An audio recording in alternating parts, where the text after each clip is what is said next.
Ушул турнир жөнүндө айтсаң, даярдыктар жөнүндө, турнирдин өз жөнүндө мына финалдагы атаандашың былтыркы вице-чемпион Роман Власов менен дагы күрөшкөн болчу. Сен үчүн ушул Сулеймановдун күрөшү менен Власовду сынап алуу мүмкүнчүлүгү болду. Кандай ойлойсуң? Мен андай кылып эч кандай анализ бере албайм, анткени бул спорт. Мен муну утсам, бул башканы утуп, башка мени утпоюшу мүмкүн. Бул айтыш өтө оор нерсе. Салыштыруу болбойт, бирок даярдыкта ар дайым кылайын, ар бир мемлекетке чоң жоопкерчилик менен чыгабыз. Ошондой эле агайларыбыз, өзүмдүн жеке агайым, Мамлекет агай, Азат агай, Улук агай, Арсен агай баары бизди эң негизгиси намыскөй болуп, таза күрөштү көрсөткөндө, бүгүнкү күндө өзүбүздө көрүп аткандай победа любой ценой деген нерседен биз алыспыз. Бизге калыс деле жетет, бизге судьялар жардам деле берип койсун. Болгону ушул. Анан мына жарым финалда Варданян менен өтө оор күрөш болду. Сен башында килемди сезбей калдыңбы? Кандай болду ошол жөнүндө айтсаң? Варданян менен болгон бетиш, мен ойлойм, бир аз бошошуп койдум биринчи минутта. Андан кийин ТНУда агайларым мага керектүү сөздөрдү айтты, керектүү момент.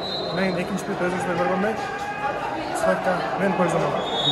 Мындан кийинки пландар дүйнө чемпионатына даярдыктар кандай болот? Мындан кийинки пландар албетте ошол эле менин агайларым, ата-энем үйленмей кеңешип, алдыга Кудай буйрса чоң пландар кылабыз. Рахмат чоң.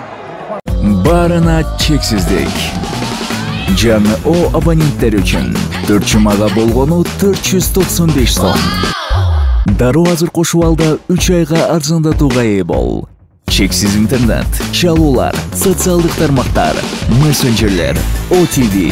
Сен үчүн баары бир тарифте топтолгон. Переходи на О. Баарына чексиздик бул сонун. Ассаламу алейкум, мынакей достор. Биздин мекендешибиз, инибиз Эрназар Ахматалиев ошентип ислам оюндарынын чемпиону болду. Эрназар, биринчиден куттуктайм. Сен үчүн чоң жеңиштердин бири деп ойлойм, себеби бул дагы статустуу чоң турнир. Анан мынакей бүгүнкү беттештерден финал эле бир аз кыйынчылык жаратты окшойт. Калган атаандаштарың оңой уттуң. Колдон келген аракетибизди кылдык. Ушундай бүгүн ийгилик Алла таалам биз жакка буйруптур. Баарына шүгүр, мөтө жүлдөр болсун. Ошол жакта көрүп отурган агайларым, тренерлерим баары эмгектер аябай чоң. Биздин агайлар эле эмес, биякта федерация иштеген байкелерибиз, көрөрмандарыбыз баары келген. Ошолордун баарынын эмгектери чоң, баарына ыраазычылык айтмакмын. Кыргызстанда көрүп колдоп отургандарга чоң рахмат. Үйдөгүлөр, туугандарга. Анан мына дүйнө чемпионатынын алдында ушундай чоң стартка катышып жеңүүчү аталып атасың. Эми дүйнө чемпионатына канча даярдык болот, качан учуп кетесиңер дегендей. Биз бул жактан эртең 12-синен оюнчуну караган түнү учабыз буюрса. Анан ал жакка баргандан кийин агайлар менен дагы кеңешип, агайлар өзүбүздүн баягы пландарыбызды коюп берет.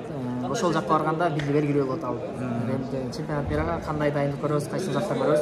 Бишкекке барганда анан бизге айтат. Бирок сен 70те сен барасың да, же башка талапкер барбы? Буйруса, башка талапкерлер бизде бар. Бирок буйруса деп турабыз, барганга аракет кылабыз. Сен барасың, буйруса. Ошо достор, дагы жолу куттуктайбыз. Сенибизде мындан кийин да чоң ийгиликтер боло берсин. Сенден үмүтүбүз чоң буйруса. Чоң рахмат. Сиздерге сизге ийгилик, чоң рахмат колдоп келгениңиздерге. Айсылайым, жеңишиңиз куттуу болсун. Кандай болду ислам оюндары жөнүндө жалпы өзүңүздүн ойуңузду айтсаңыз, дүйнө чемпионатынын алдында жакшы бир өзүңүздү көрсөтүү болду окшойт. Өзүңүздү сыноо күчүңүздү канчалык деңгээлде даярсыз? Эми дүйнө чемпионатынын алдында биз үчүн эл аралык мелдештердин бири болду десем болот. Анткени 2-3 турнирге бара албаганбыз. Ушул менин өзүмдүн чемпионат Азияда жаракат алгандыгым үчүн мен ойлойм, биз ойлогондой эле болду. Жеке Өзбек агай менен машык кылуучу менен биргеликте чечкенбиз. Турнир катары өтөлү деп бүгүнкү жеңиш менен чындыгында ыраазымын.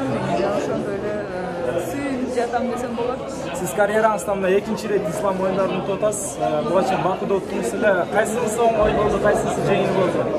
Психологиялык жактан, атаандаштар тараптан дегендей. Ар бир оюнда өзүнүн деңгээлүү болот. Ал убакта дагы мага оор сыяктуудай болгон болчу. Бүгүн болсо мен соперник эмес, мындайча айтсам, өзүм менен өзүм күрөштүм десем болот. Анткени бир ай машыгуу өтүп эле, анан кийин ушул мелдешке чыктым. Ошондуктан мен өзүм менен өзүм күрөштүм десем болот. Рахмат сизге чоң жеңишиңиз үчүн. Рахмат.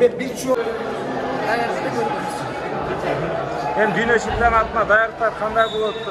Дароо эле сборго кетесиздер, кандай болот? Ооба, дүйнө чемпионатына даярдыкты бүгүнкү күндөн баштап баштайбыз буюрса. Өзүбүздүн мекенибизге барып эле Сыкырды кайрадан дүйнө чемпионатына даярдыкка кетебиз. Ийгилик, чоң рахмат. Турнир тууралуу, турнирге болгон даярдыктар жөнүндө кыскача айтсаң. Барыңыздарга чоң рахмат. Сизге колдоо көрсөтүүңүзгө ар дайым жем берип келе жатасыздар. Мен ислам оюндарына экинчи рет катышып жатам. Биринчисинде ушул Азербайжанда өткөндө колобай кенеси болуп калгам. Азыр алтынбай кенеси болуп жатам. Даярдыктар абдан жакшы көрүндү. Биз Азатай, биринчиден мына жеңиштер менен куттуктайбыз. Грек-Рим күрөшү боюнча курама команда ислам оюндарына өтө жакшы катыштыңыздар. Жалпы өзүңүздүн ушул турнир тууралуу оюңузду айтсаңыз. Эң биринчиден турнир жакшы жыйынтык десек болот. Эми катачылыктар дагы бар. Кудай буйруса оңдоп дагы иштеп, кудай буйруса ошол дүйнөлүк чемпионатка даярдык көрөбүз. Жакшы, негизинен канча медалды пландап келдиңиздер эле жана кандай болду? Эми андай нерседен алысмын, баарыбыз эле бир байгелүү кетсек деген жакшы ниетте келгенбиз, жакшы даярдык көргөнбүз, болуп келгенбиз. Эми Кудайдын буйруганы болду. Жакшы, эми дүйнө чемпионатына даярдык тууралуу айтсаңыз, дүйнө чемпионатына бара турган курам качан дайым болот? Ошондой эле кандай машыгууларды өтөсүздөр? Азыр Кудай буйруса үйгө аман эсен жетсек, бир 3-4 күндөн кийин балдарды эс алдырып, кайтадан машыгууга, сборго кайра киребиз деген ойлойбуз. Рахмат агай. Ассаламу алейкум. Марат агай, мынакей күрөш боюнча курама команда өзүнүн баягы ислам оюндарындагы жүрүшүн токтотту. Жыйынтык өтө жакшы, буйруса ошол тууралуу айтып өтсөңүз. Алейкум ассалам. Өзүңүз билгендей, күрөш түрлөрү боюнча ислам оюндарында биздин курама командабыз ийгиликтүү жыйын тартады. Бүгүн буюрса бүгүнкү күндүн жыйынтыгы менен өзүңүздөр көргөндөй 3 алтын, 1 күмүш, 1 коло медаль алгандар жеңип алышты. Буга чейин дагы биздин эркин күрөш боюнча, кыз келиндер күрөш боюнча дагы алтын, күмүш, коло медальдарды спортчуларыбыз алып келген. Негизи ушу күрөштүн түрлөрү боюнча биздин өздөрү билесиздер, Кыргызстандын жалпы курама команданын дагы ошо ийгиликтүү жыйынтыктары. Жалпы ислам оюндары тууралуу дагы канча спортчу келди Кыргызстандан, ошол жөнүндө айтып берчү. Жалпы ислам оюндарына спортчулар, врачтар жана машыгуучулар кошкондо ошо 152 киши келди. Анын баары ошол Селжук деген университеттин жатаканасына жайгашып, ошол университеттин тегериндеги спорт аянтчаларда ошол спорт түрлөрү боюнча биздин мелдештер өтүп жатат. Бүгүн дагы азыр Денис Петрашов финалда буюрса шуда боюнча аны дагы азыр жыйынтыгын өтүп жатабыз. Рахмат.